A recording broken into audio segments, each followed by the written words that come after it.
Hi Math 3. Today we're going to review what you learned in class, finding the arc length and area of a sector, given that we have a degree that's in radians.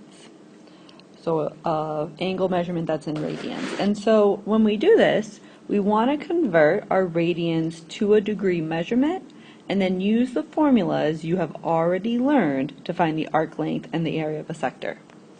So our degree measurement is 3 pi over 5, and that's in radians. And so to convert from radians to degrees, we want to multiply by 180 divided by pi. We are always going to multiply by the same thing. So our pi's are going to cancel out. When you have something that's the same in the numerator and in the denominator, you can cancel them out. And we're left with 3 times 180, which is 540 over 5. And then we just want to divide that to get that angle measurement is 108 degrees.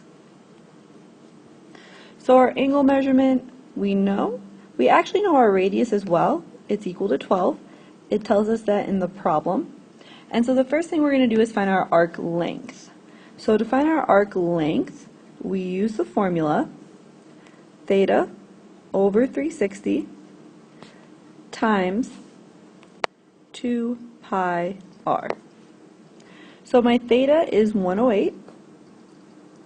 I'm going to divide that by 360. Now when you put this in your calculator, make sure you put it in parentheses, times it by 2, times pi, times your radius, which is 12.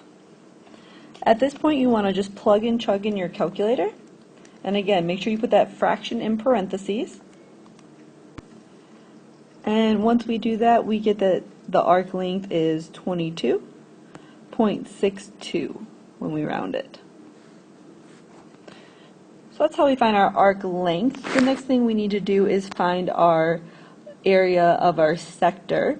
Now remember, when we find the area, we're actually looking for this entire area, the area of the entire piece of the pie.